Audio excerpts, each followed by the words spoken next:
Oh, okay then. Well, didn't see that coming. Hey folks, how's it going? Welcome back to the channel. Welcome back to our weekly Tower of God discussion video.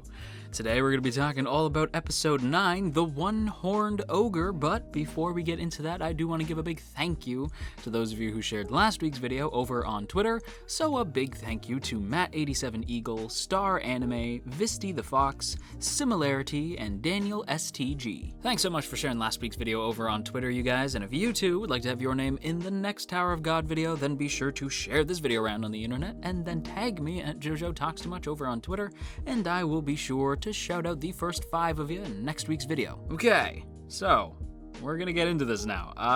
Wow, that was a lot. So much like last week, and something I've noticed about the show so far, is that every episode is really thematically strong. Every episode seems to have some sort of like running theme to it. And that's like, when I get to see that in shows, especially like something like an episodic TV show, right? Or in this case, an anime, it's always a pleasant experience. And Tower of God's been on point with that. And last week was, as I said, sort of about like friendships or the ties that bind, whereas this week's theme is very much betrayal. This is about traitors. This is a traitor's requiem. This is just a whole mountain of betrayals, left, right, and center. And we see that mostly in 3 different forms. We see that in Hats versus Quant, we see that in Endorsi's plan, and we see that in Ho's letter.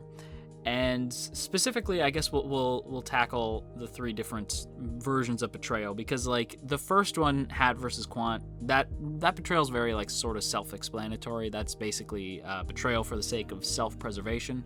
Endorsi's plan is more betrayal for like another, like betraying one group for another group, like betrayal for the sake of kinship. So that's probably where Endorsi's comes from, and we'll get into that in just a sec. Whereas Ho's letter, this is very much betrayal for the sake of self-interest instead of self-preservation, but we'll get into that as well.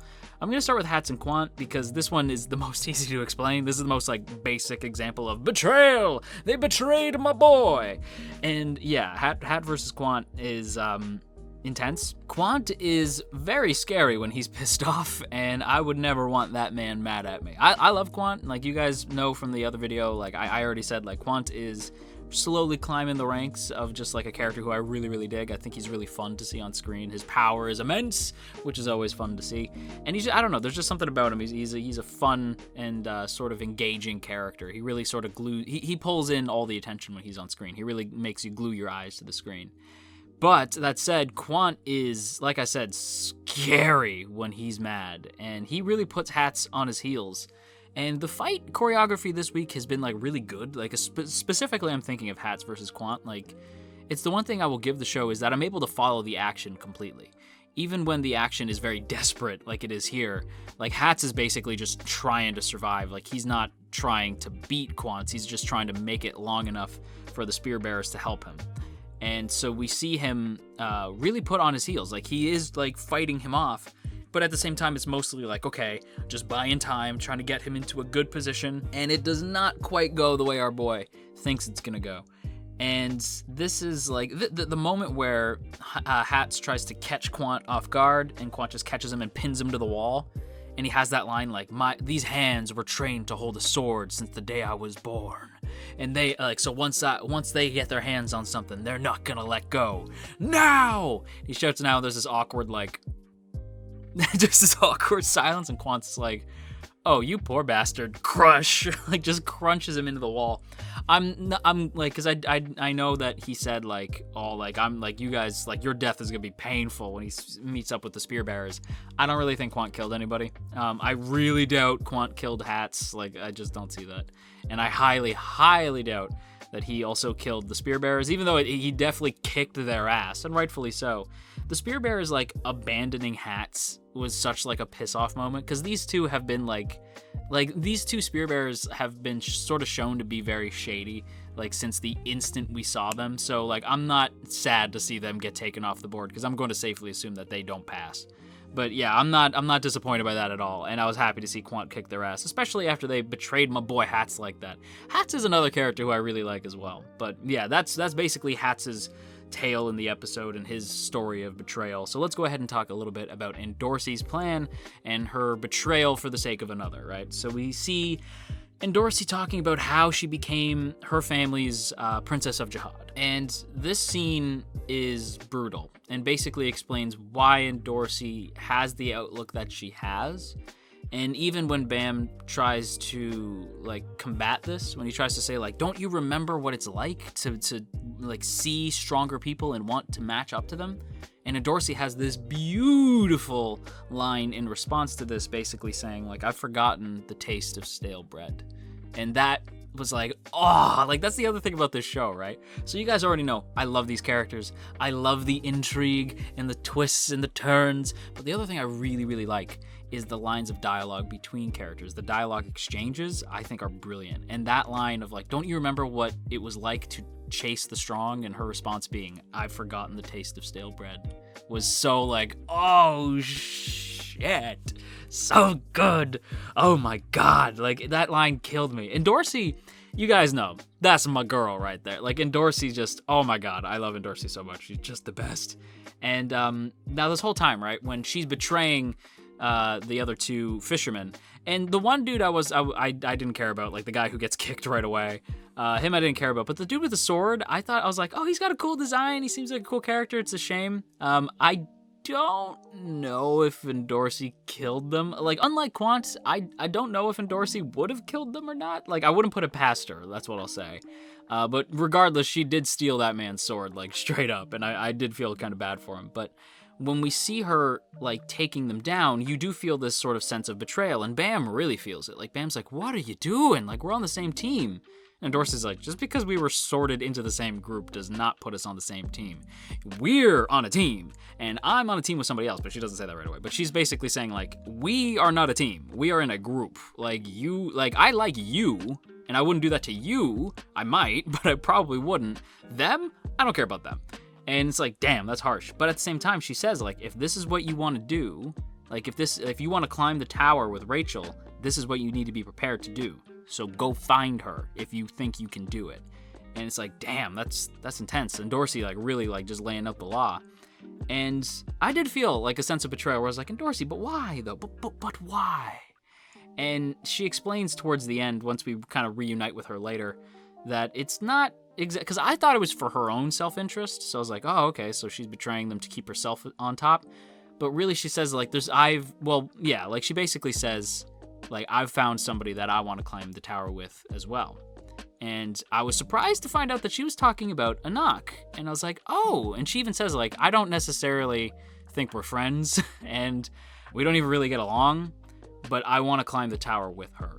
It's like, oh, I like that. That's nice. I really like that. It's character growth for Endorsi. In the matter, keep in mind, we're on episode 9, and these characters are already really, not only have they grown on me, but they're also just developing as characters already. And I really, really dig it. Especially that moment where she says, like, I want to climb the tower with somebody, and it shows a knock. And I'm like, oh, that's so nice. Meanwhile, she definitely killed 2 dudes to get there. So it's only so nice, you know what I mean? And Bam basically pulling a Piccolo, by the way, at one point. When they tried to defend themselves, Bam, like, jumps in the way and says, like, he can't betray others, and Endorsi is, like, totally baffled by that.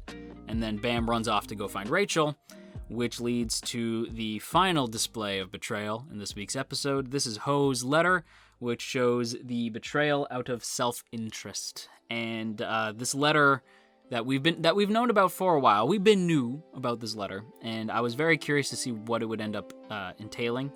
And the letter is revealed to say that if Rachel's gone, then so would Bam. Like, if Rachel's taken off the board, Bam would leave, like, straight up. Like, he wouldn't have a reason to be there. So, of course, Ho, like, immediately jumps at the chance, right? And this shows this man's selfishness. Like, this shows, like, his own self-interest to grow stronger, to climb the tower, mostly out of a interest in wanting to be strong. He's sort of like Jiren, but like from Super, but with proper character development, and like in a much shorter span of time. And like, I know a lot of people are gonna think like, wow, that's an insult. It's not. I'm just saying, like, it's a similar character arc. And I was surprised by this, but I wasn't like that surprised, you know, because like Ho being a traitor, I knew, like, we all saw that coming, I think. but the reasoning why was surprising. And I loved the scene where Quant shows up and he's like, he said it was gonna be like this. And Ho's like, wait, what are you talking about? Now, for a second, I thought that Kun had set this up. And I was like, oh, my cheeky boy. But when he says like, oh my God, this is a setup. I was set up to fail. I'm screwed. And it flashes characters. It flashes Hyun, I don't remember her name, the red-haired girl, and Sung, which is like, okay, like the coffee guy. And I'm thinking like, okay, they set him up to fit. Why? My best guess is that since one of them's a ranker and the red-haired girl is clearly of some level of importance, maybe there's like some powers that be that have seen something in Bam and they want him to continue climbing the tower, so they're gonna do everything they can to keep him going. So they knew that they had to set up Ho to fail so that Bam could pass. Like, to ensure that Bam passes, they're gonna set up Ho as like the scapegoat. And that's pretty brutal. And watching this man like panic when he realizes that he's screwed and that like Bam's gonna come for him or Quant's gonna get him, and that there's no way he's climbing the tower after this, like that realization of like, it's true fear on his face.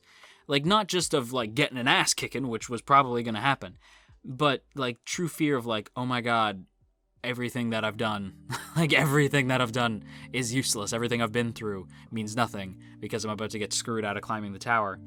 And then when we see him explain himself, honestly, I felt a little bit bad. Like, I don't, like, again, like I said before, like, I'm not, like, it's not like I'm a fan of Ho, but I just found the character very interesting. I liked seeing what he would do on screen. So to see him take himself off the board, that was intense. Like, I didn't see that coming, and I think I know the shot I'm gonna use, because again, YouTube don't like the human bean juice, so I can't exactly show that. But it's, the way it's depicted, it's pretty brutal. Pretty damn brutal.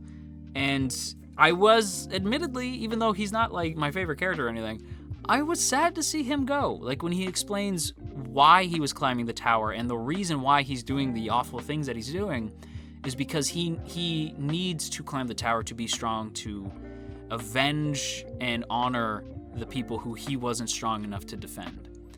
And when he realizes that it's not going to happen, he assumes like, well, I may as well be dead. And so he just takes himself off the board, and it is heavy. Like, this scene is very, very heavy. And I thought they handled it very well, though, especially when it's followed up by the monologue from Serena. Serena's whole monologue about, like, being, like, unable to fight the way that Bam and Endorsi fight, and to be prepared to give anything, to do anything, and how she's just, all she's known is to run away. And that, but the path of fleeing is long, and you can't do anything if you're already dead. And she says something that crushed me, and I was like, oh man, that's brutal. And it's the line, "You could have been a great man." Like, god damn, Serena like totally closing the episode on a huge bummer. But yeah, that whole scene was wild. I don't know where we go from here. This test, like, I thought that, like, the crown game was going to be my favorite test, but I think tag is probably my favorite so far. Like, this test was wild. It's everything that I love about this show so far, like, compressed into a handful of episodes. This was some good stuff, man. But with all of that said, I'm going to wrap up today's video here. I feel like I could keep talking, but I'm not gonna keep going because I feel like I've already talked your ear off. I've definitely talked too much. But with that said, I don't really have a question of the day today for you, so instead, I'm gonna say to use the word Coca-Cola in your comment to let everybody know that you stuck around to the end of the video. And with that said, we've reached the end of the video, so I hope you guys enjoyed it. If you did, then don't forget to boop the up snoot and share if you care. And if you want to see me rambling even more, then feel free to follow me on Twitter or join our good folks Discord, both of which are linked in the doobly-doo. Lastly, if you're feeling generous, consider checking out our Patreon page to help support this channel. Speaking of which, I'd like to give a big thank you to our lovely patrons, such as Izevi, Alex, Andrew W., Branson C., Calvin A., Crowbar of Irony, Daniel G., Deep Not That Deep, Digger the Fox, Dominic G., Emily, Ionos, Urza, Ginkotaku, Godzilla Fan, No For Nothing, Maria T, Marshall B, Mater, Mirth Mouser, Nymad, Cell, Shadow Creative, Stephen G, The Suavest Orange, Tristan G, and Verdon. Thank you all so much for your continued support over on Patreon, and once again, thank you for checking out today's video. Hope you guys have a lovely day, and until next time, you stay classy, AnyTube, and wash your dang hands.